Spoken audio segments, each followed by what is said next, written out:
Բարի երեկո, եթերում առաջին լրատվականի հիմնական թողարկումն է, ես Քրիստինե Մելքոնյանն եմ, առաջիկա րոպեների ընթացքում առաջարկում եմ դիտել։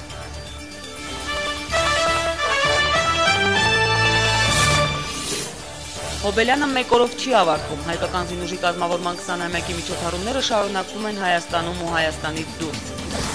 Պատերազմը ծնում է հերոսների, որոնց կերպարով էլ դաստիարակվում են նոր սերունդը, Արցախյան ազատամարտում հաղթանակը կերտվեց ոչ միայն զենքով։ Հանուն էկոլոգիապես մաքուր սննդի, Հայաստանի 12 համայնքների ֆինանսական աջակցություն կտրամադրվի էկոլոգիապես մաքուր սննդի արտադրության համար։ Բնապահպանության նախարարությունը նախաձեռնում է գերմանական KfW բանկը ֆինանսավորում։ Մեկ պաշտոնին երկու դեսպան, մեկ ընտանիքից, Հայաստանում Մեծ Բրիտանիայի դեսպան ամուսիններն աշխատելու են հերթով, առաջինը կինն է։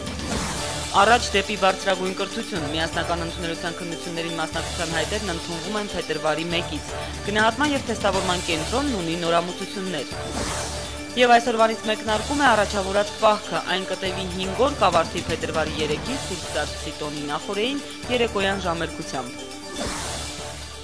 Հոլանդական Վեյքանզե քաղաքում երեկ ավարտված շախմատային փառատոնը գրանցեց հայկական շախմատի հերթական տրիումֆը։ Տարվա առաջին գերմրցաշարի միանձնյա հաղթող ճանաչվեց Լևոն Արոնյանը։ Նա մի ամբողջ միավորով առաջ անցավ 2-ից 4-րդ տեղերը բաժանած աշխարհի մյուս առաջատար գրոսմաստերից, ևս մեկ անգամ ապացուցելով, որ փայլուն մարզավիճակում է եւ մի գլուխ բարձր է կանգնած մրցակիցներից։ 13 տուրի ընթացքում Լևոնը տոնել է 7 հաղթանակ, ինչը գերմրցաշարերի համար աննախադեպ ցուցանիշ է։ Շախմատային հայ գերաստղի անձնական վարկանիշը հասել է մի բարձրունքի, որը պատմության մեջ հաղթահարել է ընդամենը 2 շախմատիստ։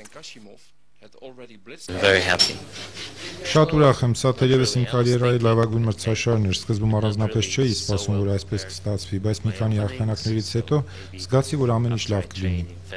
Երբ երրորդ տուրում պարտություն կրեցի, պատրաստ էի ավելի համառ պայքար մղել։ Սովորաբար այդպես է, երբ պարտվում եմ, սկսում եմ ավելի լավ խաղալ։ Հաջողություններ մաղթելով Լևոնին ավելացնեմ, որ այս տարի մեծ սպասելիքներ կան նրանից, թե անհատական մրցաշարերում նրա ելույթներից, թե որպես մեր ազգային հավաքականի առաջատար։ Տարվա երկրորդ կեսին կայանալու է շախմատի համաշխարհային օլիմպիադան եւ Հայաստանի գլխավոր շախմատային թիմը ձգտելու է վերանվաճել չեմպիոնի տիտղոսը։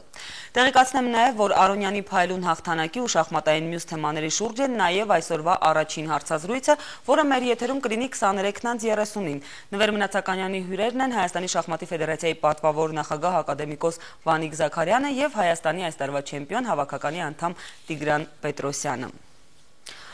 Հաջորդ թեմայի մասին Հայաստանը խորացնում է համագործակցությունը Եվրամիության հետ, շուտով մեր արտադրողները հնարավորություն կունենան իրենց արտադրանքն ավելի դյուրին պայմաններով արտահանել եվրոպական շուկաներ։ Եվրոպական շուկաներում կայանալը լուրջ մարտահրավեր է տեղական արտադրողի համար, բայց եւ հաղթահարելի։ Այս ամենն իրականություն կդառնա, երբ հաստատվի մի փաստաթուղթ, որը կոչվում է խորը եւ համապարփակ ազատ առևտրի համաձայնագիր։ Թե ինչ ճանապարհ դեռ պետք է անցնել մինչև այս համաձայնագրի ստորագրումը, պատմում է Արմինե Պետրոսյանը։ Հայաստանի եւ Եվրամիության միջև խորը եւ համապարփակ ազատ առևտրի համաձայնագրի բանակցությունների սկիզբը հայտարարելու համար բոլոր նախապայմաններն արդեն կան։ Հայաստանը պատրաստ է համաձայնագրի բանակցությունների մեկնարկին։ Ծավալուն աշխատանք է կատարվել։ Հայկական եւ եվրոպական կողմը ակտիվ բանակցել են, կատարել նախապատրաստական բոլոր աշխատանքները։ Խորը եւ համապարփակ ազատ առևտրի համաձայնագիրը Հայաստան-Եվրամիություն ասոցիացման համաձայնագրի բաղկացուցիչ մասն է։ Խորը եւ համապարփակ բառը, որը ավելացում է ազատ առևտրի ռեժիմի գաղափարին, հենց ասում է նրա մասին, որ հարցերը, որոնք ընդգրկում են այդ գործընթացի շրջանակներում, դրանք միայն առևտրական խնդիրներ չեն, այլ ընդգրկում են ավելի լայն հարցերի մի շարասյուն, որոնք այդ թվում նաև առնչվում են ապրանքների ամբողջական շարժի հետ, որոնք ներառում են իր մեջ ստանդարտացման, չափագիտության, որակի վերահսկողության խնդիրները։ Խնդիր է դրված հնարավորինս արագացնել գործընթացը։ Հայկական կողմը եւս շահագրգռված է բանակցություններն արագ սկսելու հարցում։ Այն հնարավորություն կտա մեր արտադրողներին եւ արտահանողներին անարգել մուտք գործել եվրոպական շուկաներ։ Ինչ վիճակում է Եվրամիության արչեւ ստանձնած պարտավորությունների կատարման ընթացքը, պատասխանատուներից հետաքրքրվեց վարչապետ Սարգսյանը։ Նաեւ երկրի ղեկավարի այցն է նախապատրաստվում Բրյուսել, ինչի ընթացքում պետք է հայտարարվի խորը եւ համապարփակ ազատ առևտրի համաձայնագրի բանակցությունները սկսելու մասին։ Բարեփոխումների աշխատանքները 4 ուղղություններով են ընթացել՝ ստանդարտացման, չափագիտության, արտահանման ու ներմուծման կառավարման համակարգում ու ինտելեկտուալ սեփականության պաշտպանության ոլորտում։ Ամենահրատապ խնդիրը գանում է նրանում, որ Մենք առաջի հերթին պետք է ազգային ժողովում քննարկման առարկա դարձնենք այն փաթեթը, որ առաջին թերսմամբ ընդունվել է եւ վերաբերում է ստանդարտներին, չափագիտությանը։ Օրինագծերը դեռ երկրորդ եւ երրորդ ընթերցման պետք է ընդունվեն, ոչ միայն օրենսդրական փոփոխություններ են կատարվում, այլև ապահովում դրանց կիրառելիությունը։ Համաձայնագիրը անմիջապես կապված է նաեւ արտահանման ուղղված արդյունաբերական քաղաքականության հետ։ Մեր գործարարներն ըստ Տիգրան Դավթյանի պատրաստ են այս զարգացումներին։ Կատարված աշխատանքները ներկայացվելու են եվրոպական կողմին, ապա փետրվարին Բրյուսելում Եվրահանձնաժողովի համապատասխան ստորաբաժանումները սկսելու են արվածի մանրակրկիտ ուսումնասիրությունը։ Փետրվարի վերջին էլ Բրյուսելում կկայանա բարձրաստիճան կոմիտեի նիստը, որն էլ կտա իր դիրքորոշումը, որքանով է Հայաստանը պատրաստ սկսելու բանակցությունները։ Արմինե Պետրոսյան, Ռոմիկ Խաչատրյան, Առաջին լրատվական։ Բնապահպանական ոլորտում 2012-ին նախատեսվում է իրականացնել մի շարք նոր ծրագրեր։ Հայաստանի հարավում այս տարի կմեկնարկի կենսոլորտային տարածքի ստեղծման ծրագիրը, ըստ որի 12 համայնքներին ֆինանսական աջակցություն կտրամադրվի էկոլոգիապես մաքուր սննդի արտադրության համար։ Որպես կենսոլորտային պահպանավայր արդեն ընտրվել է Շիկահող պետական արգելոցի տարածքը, որին հարակից 12 համայնքների սոցիալ-տնտեսական զարգացման նպատակով գերմանական KfW բանկի ֆինանսական աջակցությամբ կտրամադրվի 3 միլիոն եվրո։ Նախաձեռնությունների խրախուսման ձեռներեցության աջակցության նորաստեղծ հիմնադրամը կհաստատի գյուղատնտեսական աջակցության ծրագրերը, նոր արտադրություններ հիմնելու առաջարկները։ Որպես դրամաշնոր նոր ծրագրի համար գերմանական բանկը 5 տարվա ընթացքում կհատկացնի ավելի քան 8 միլիոն եվրո։ Պետական միջոցներով կշարունակվեն Սևանա լճի 200 հեկտար անտառածածկ տարածքի մաքրման ու եւս 300,000 մանրաձկով լճի ձկնապաշարի համալրման աշխատանքները։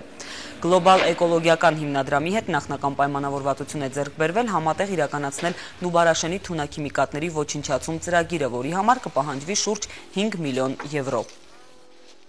Խթանելու ենք այն ծրագրերը, այն սոցիալ-տնտեսական ծրագրերը, որոնք հնարավորություն կտան բնապահպանական ուղղվածություն ունենան։ Մասնավորապես մասնավորեցնեմ, կան համայնքներ, որտեղ պետք է, ասենք, անասնապահություն է խրախուսել եւ սրանից բխող բոլոր հետևանքներով՝ մսի վերարտադրություն, կերային բազա եւ այսպես շարունակ։ Այսինքն այնպիսի ծրագրեր, որոնք հենց բնապահպանական ծրագրեր են եւ համահունչ են տվյալ բնակավայրին։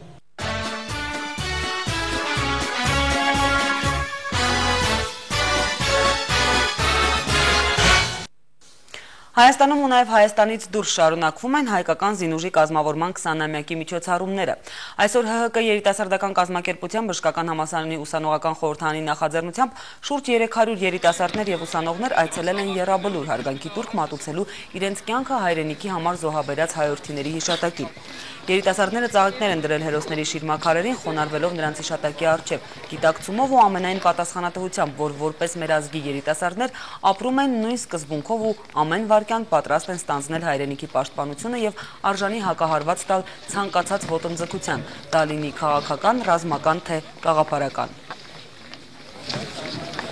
Մենք հպարտությամբ, պարզ ճակատով կարող ենք հայտարարել իլուր աշխարհի, որ ունենք կայացած, կազմակերպված, հաղթանակած բանակ, որը եւ ոչ մի պետության